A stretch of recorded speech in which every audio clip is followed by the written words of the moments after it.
If you are a regular listener to the Sociology Show, then you could help with the costs of promoting and hosting the podcast. If you can spare even a small amount, then you can donate on the GoFundMe.com website by searching for The Sociology Show. There is no obligation, of course, and all future downloads will continue to be free. A huge thank you to all those that have already donated. Your kind gesture will help to continue keep the show going and growing. Best wishes and keep enjoying the show. Hi, you're listening to The Sociology Show, a podcast about absolutely anything to do with the wonderful world of sociology. Whether you're a teacher, a lecturer, a student, or just taking a passing interest, this podcast will look at a range of issues from social class, ethnicity, gender, sexuality, religion, crime, education, and anything else that sociology has to offer. My name is Matthew Wilkin, and in each episode I will speak to someone working in the field of sociology and let them explain all about their own interests, their research and their experiences. So put your earphones in, turn the volume up, and let's be sociology geeks together, eh? Hello and welcome to The Sociology Show. The Sociology Show podcast is brought to you in association with Tutor2U Sociology, the exam performance specialist for A-level and GCSE sociology students and teachers.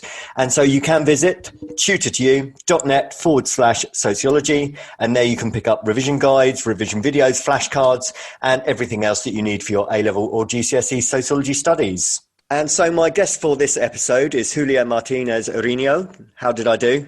Great. Good. Julia, thanks for joining us. Do you want to start by introducing yourself? Tell us a bit about who you are and what you do. Sure. Thank you so much for inviting me. So I'm a sociologist of religion. I studied sociology and did my PhD at the Autonomous University of Barcelona in Spain. And since then, I specialized in the study of religion and the governance of religious diversity, among other topics. And currently, I'm an assistant professor of sociology of religion at the University of Groningen in the Netherlands. Okay. What are we on time difference? Are we an hour apart? Is that about right? Yes, exactly 1 hour. Good. How are things over there at the moment with COVID? Well, things seem to be getting better the last couple of weeks. We had a difficult month of October, I guess. But yeah, the last 1 or 2 weeks, numbers are going down again, which is nice. But at the same time, many things are still closed, like bars and cafes and restaurants only have takeaway options. And at the university, we are still doing most of the teaching online, although there are some small group physical teaching at the moment. Yeah. Thank you. So Julia, tell us a little bit about how you got into sociology. When did you first encounter the subject? Well, I actually decided to study sociology when I was 16 or 17, when I had to decide which specialization I wanted to take in my last 2 years of high school education. For some reason, I enjoyed the social sciences much more than anything else. And from then on, I had a very clear idea of what I wanted to do. And yeah, I went to Barcelona to study sociology, and I never regretted it. I was going to say, do you know how different the discipline of studying in Spain is compared to if you studied in the UK, for example? I guess you still cover the same basic principles of sociology?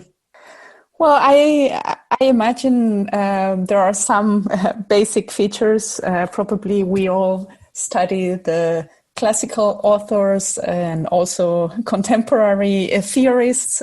We are also trained in several research methods, both qualitative and quantitative.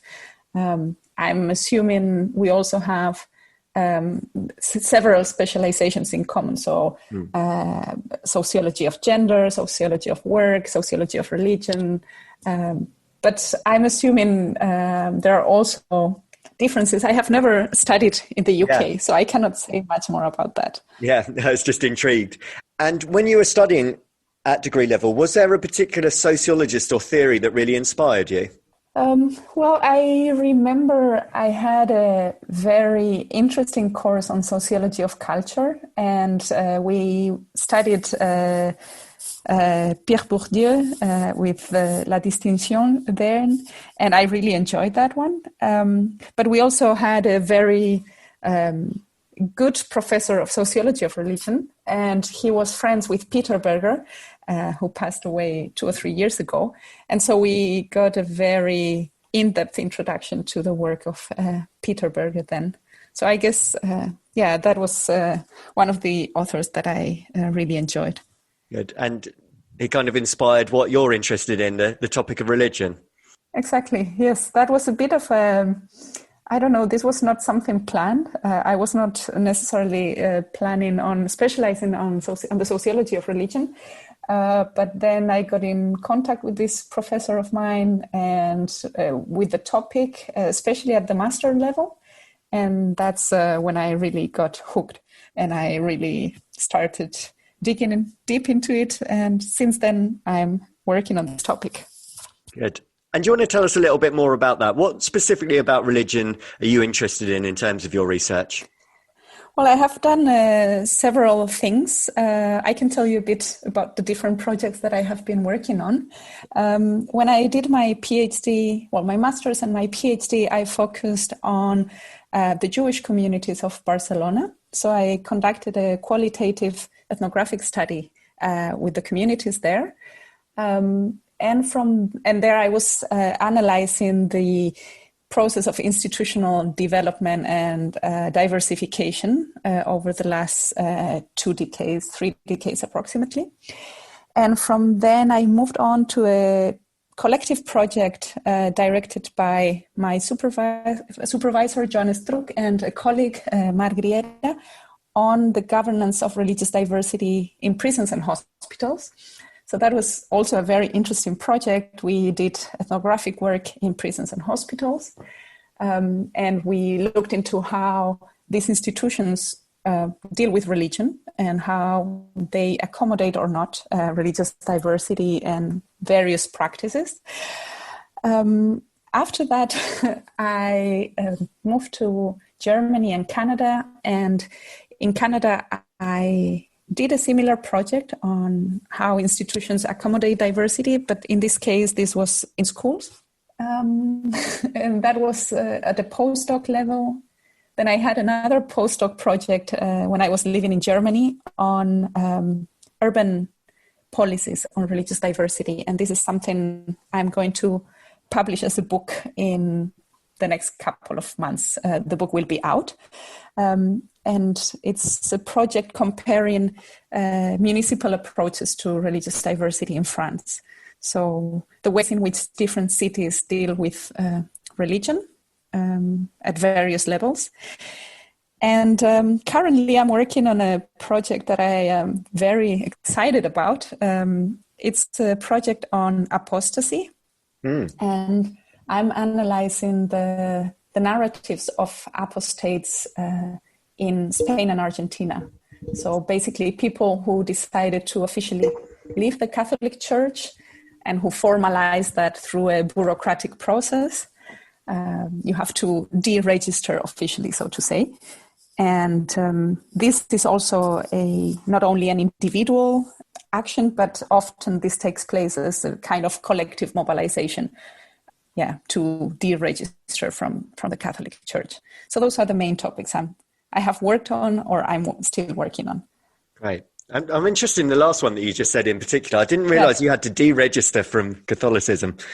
Yeah, exactly. Yes. So at least in Catholic majority countries, this is a movement that, it's not super big. But, it's present, and so people who want their name to be removed from the archives of the church have to fill in some forms and request that.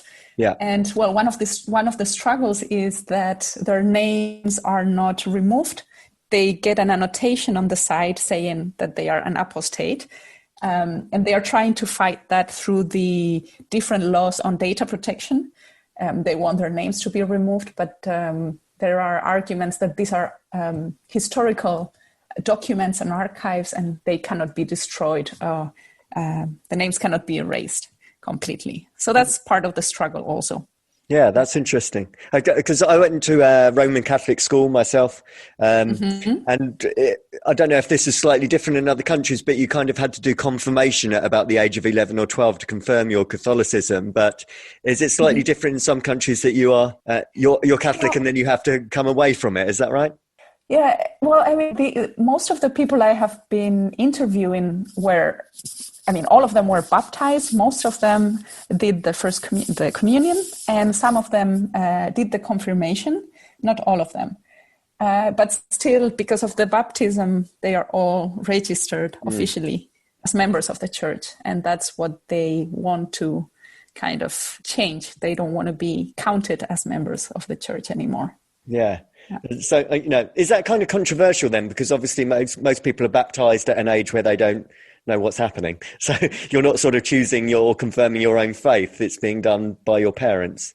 Exactly. So you're asking me if the baptism was controversial or the decision to leave the church? Well, I suppose both, actually. I mean, is there an argument that baptism should be later on when you make your own decision rather than being... Oh, yes. That's a common argument that no one asked them to decide whether they wanted to be a part of. And that's one of the reasons they want to leave the church, that they didn't choose to get in, but they can choose to leave. So yeah, definitely that's one of the controversial points. But they also, many of them understand that was part of the times when they were born and part of the society in which they were born. Yeah. Yeah. I wonder how much of it is just kind of a tradition, because there's lots of people in Britain, for example, that get baptized and they're not even religious, which always strikes me a bit odd. They just kind of see it as a rite of passage that people do. Yeah, that is definitely one thing. Another thing, and that I found interesting in interviews with older people from older generations, this one was in Spain. You had to be baptized to be admitted to a public school. Oh. So a state-funded school. This was, of course, during the dictatorship, Franco dictatorship. Yeah. So in a way, you could not be baptized because otherwise you wouldn't have access to certain basic services. In the case of people who were born later, already in democracy, or also in Argentina, it seems for all of them that, well, they accept that this was part of a tradition that very often families just did as a way of kind of not being too different from their environment or their surroundings. But in many cases, at least as they tell the stories, they don't belong to very religious families. So there is a bit of everything. Some of them do belong to families that were very religious and very convinced of what they were doing. In other cases, these were families that were just probably following traditions that were reproduced without much questioning. Yeah. And what is the process for apostasy then? What do you have to do? Is it just signing a document, or is it little bit more detailed than that? It's more complicated, and one of the findings, and one of the things that also my interviewees always tell me is that it varies a lot from one place to the other. So it depends a lot on the specific authorities in the different cities.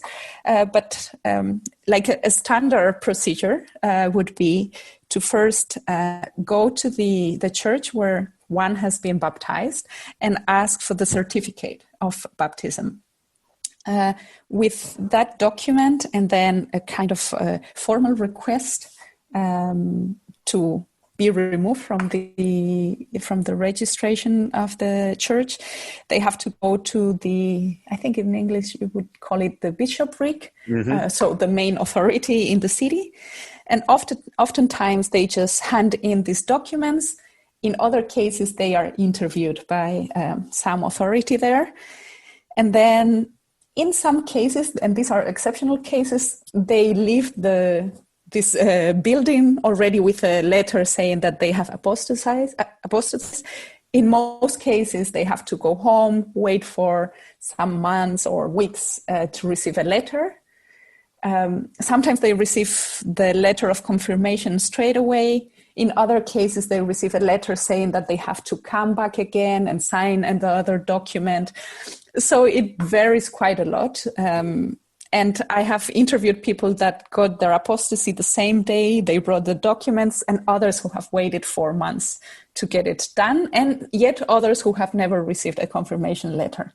Oh, and you mentioned that it might affect something like schooling. Does it affect anything else in terms, marriage or anything like that? Well, I mean, the moment they leave the church officially, they cannot marry in the Catholic Church. They cannot be godfather or godmother of any children. So all the, of course, all the Catholic sacraments, they cannot perform anymore. But from the stories they tell me, none of them were interested in taking part in those sacraments. So for them, it doesn't really matter that that's going to happen. But yeah, those are the implications that come with an apostasy. Yeah. And this is probably quite a difficult question to answer, but you mentioned Pete Berger earlier. He talked a lot about secularization and people moving away from religion and faith. How many people are moving away from traditional Catholicism? I know it's very difficult to measure, but is there quite a distinct movement away from the religion? Well, I think both in Spain and Argentina, but more strongly in Spain, there is a process of distancing from the Catholic Church and a lot of indifference, so to say, towards the Catholic Church. And we don't have official data as opposed to England, for example, where the census registers religious affiliation. That's not allowed in Spain, for example, because this is banned constitutionally. You cannot ask or force people to declare their religious affiliation. But we have some surveys, and in the last surveys, I think it was about 65% approximately, if I recall correctly, of the Spanish population who declared themselves to be Catholics. And this number was about 80 something like 20 years ago. Yeah. So there is a clear distancing from the church, but this is not... these numbers don't reflect the amount of people who do apostasy. So the apostates are really a minority. Those who distance themselves from the church but do not do apostasy are a much larger group. Yeah. So it's a large percentage that are kind of apathetic to religion rather than anti, possibly. Yeah, probably that's what we could say. Yeah. Yeah, it's interesting because I worked in Madrid for a little while, for a short period of time. Nice. And many of the students that I taught referred to themselves as kind of culturally Catholic. So often they didn't actually necessarily believe in God, but they still considered themselves Catholic because of their cultural upbringing. I wondered if that was quite common. Yeah, I mean, this is, of course, in a country that has been historically dominated by Catholicism and where the Catholic Church has a very prominent role in public life. This is very much the case. We observe that even if regular practice is decreasing, and we see this in surveys, there are still many cultural references that have a Catholic origin. And there are many Catholic celebrations, Catholic festivities that are considered to be the normal in Spanish life, so to say. So in that sense, Catholicism has a kind of, it's a kind of symbolic reference for many people, even if they are not necessarily practicing Catholics. Yeah, and we see this in all generations, but of course, in the younger generations, I would argue that this is a bit less the case. Yeah. It's kind of similar in the UK, many people are non-religious, but still our holidays are based around Christmas, Easter and so on. So it's there, even if it's not fundamental in our lives. Exactly, yeah. That's I would say that this is a similar trend in Spain as well. Yeah. And you also mentioned that your research has kind of looked at religious diversity. Do you want to say a little bit more about that? What do you look into in regard to religious diversity? Yeah, so my research and also that of my colleagues in Spain, in Barcelona, has been focusing focusing on how public institutions, cities deal with this diversity. In the sociology of religion, there is a kind of, there has been attention given to the national models of church-state relationships. So how do the traditional historical churches relate to states, and how that affects the ways in which religious diversity is dealt with. But this remains at a quite macro level and general level. And in my research, also in collaboration with colleagues, I was interested in the actual practices of, let's say, state secularism. So how do different state institutions and state authorities at the local level deal with the presence of religious groups? And not only in the sense of implementing formal policies, formal regulations, but also in the everyday life negotiations. And this is something very interesting to look at, for example, in the context of prisons and hospitals. You have, on the one hand, certain regulations, but on the other hand, you have the people who live and work in these institutions, and they interact with one another, and they have to negotiate which practices are allowed and which ones are not, which practices are considered acceptable or legitimate and which ones are not. So it's this everyday negotiations that I'm interested in particular because in a country where Catholicism has had such an important presence also at the level of institutions, this is even more interesting. So how do the remnants of the Catholic past still play a role in the ways religious diversity is understood and also dealt with? I'm particularly interested in prisons. What sort of accommodations can be made for a diversity of religious beliefs within a prison? Well, the most evident one is, in the case of Spain, is the organization of a spiritual care service or chaplaincy, which is the kind of service where religious leaders or representatives of different religious groups can access prisons to provide spiritual care, pastoral care to the inmates.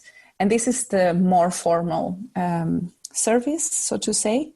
And in Spain, there has always been there were always Catholic chaplains, and we see that more and more there are chaplains of other religious groups, such as Muslims, Orthodox Christians, from Eastern Orthodox Christianity, evangelical groups, Buddhist groups, Jehovah's Witnesses.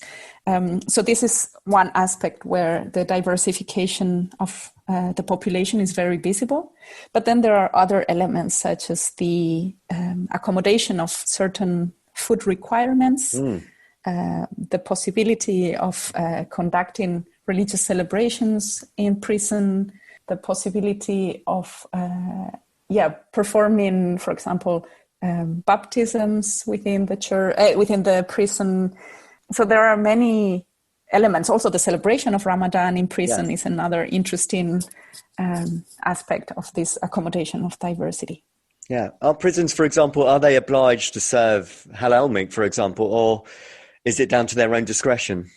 Well, they are not, at least in the case of Spain, which is the one that I know best, they are not obliged to provide halal meat, but they are obliged to serve the food that fulfills the requirements of the religious, serve food that kind of respects the exercise of the religious freedom, the right to religious freedom. So in most prisons, they probably don't offer in Spain halal food, but they would offer a vegetarian menu. Yes. So in that sense, that would be considered something that accommodates the requirements of, for example, Muslim inmates or inmates with other religious prescriptions or preferences.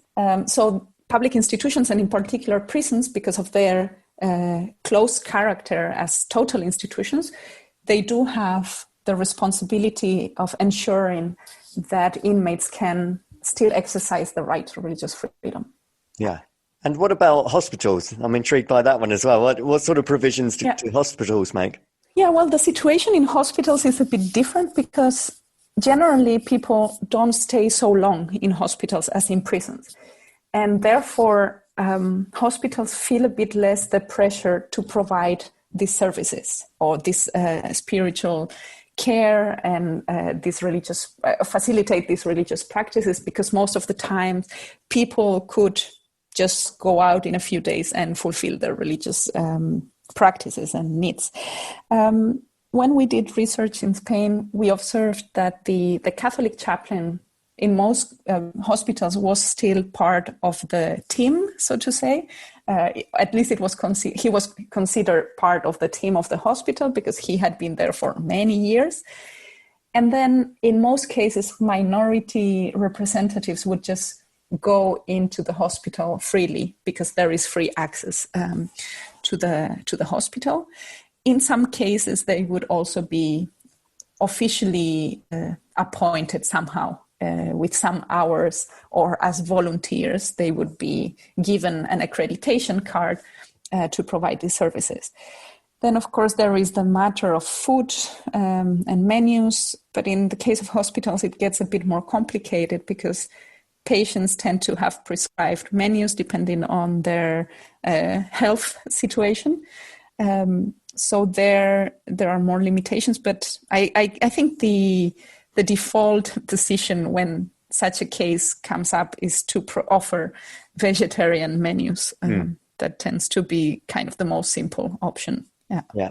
And I was just wondering, at the more extreme level, does religion ever become a barrier to having certain treatments or drugs or medication?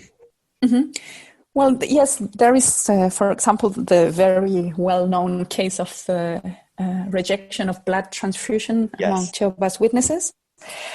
This is something that definitely poses challenges to hospitals, but this is also something that has been institutionalized already for some years. This is something that hospitals have been working on together with representatives of Jehovah's Witnesses, and we saw that there are very clear protocols to deal with these cases. So unless it is a minor, the autonomy of the patient should be respected. And this is also something linked to general legislation on the autonomy of the patient. So there are protocols that establish quite well how to proceed in these cases. And I think overall, both representatives of Jehovah's Witnesses and members of hospitals, hospital staff, refer to as something that has been improved over the last years with the collaboration between the two. And then, of course, another issue that is interesting is the case of the ethics committees in hospitals and whether religious representatives should be or not present. But there we found very different situations. So I couldn't talk of more like a pattern. There we really found very different situations. Yeah, that is interesting. So does it differ per religion, do you mean, or do it differ per hospital? It differs per hospital. And in general, as far as I remember, officially religious leaders or representatives are not official members of the ethics committees, but sometimes they were invited to join discussions if there were very tricky questions or issues that had to be discussed. Oftentimes the religious leaders, and in particular the Catholic chaplain, do the kind of dirty work of informing families of difficult decisions. For example, when someone is dying, the chaplain is someone that has more time than doctors, for example, to be there sitting with the family and communicating difficult news. So we saw that they often are jacks of all trades. They do a bit of everything that is needed in hospitals. So that was also an interesting finding. That's really, really interesting. Thank you, Julia. Could I ask you just to let the listeners know if they want to find out more about your research, and you said you got some upcoming books coming out as well. Do you want to tell us a little bit more about that? Yeah. So this year, I published 2 edited volumes, of which I am very proud. One was on the research on religion in prisons, and that was published with, or edited with a colleague in France, Anne-Laure Svelling, and that's called, the title is Religion and Prison, an Overview of Contemporary Europe. So we have chapters from 23 countries, I think, which is really interesting, and that was published with Springer. Then the second edited volume is titled Governing Religious Diversity in Cities, Critical Perspectives, and that's published in Routledge. And then my monograph on urban policies in France is titled Urban Secularism, Negotiating Religious Diversity in Europe, and it will be published in 2021 with Routledge. Wow, you've been busy. Yes, it's been a busy time. Yeah. That's great. Thank you. And people can follow you on Twitter as well. Exactly. I'm on J Martinez-Arino, if I remember correctly. So yeah, people can find me there. Brilliant. Thank you so much for your time today, Julia. I really, really appreciate it. And some fascinating stuff to do with religion there. Fantastic. No, thank you. Thank you very much. Take care. Thank you. Bye-bye. If you are a regular listener to The Sociology Show, then you could help with the costs of promoting and hosting the podcast. If you can spare even a small amount, then you can donate on the GoFundMe.com website by searching for The Sociology Show. There is no obligation, of course, and all future downloads will continue to be free. A huge thank you to all those that have already donated. Your kind gesture will help to continue keep the show going and growing. Best wishes and keep enjoying the show. Thank you for taking the time to listen to the podcast. If you would like to contact the show or be interviewed, then please email thesociologyshowpodcast@gmail.com.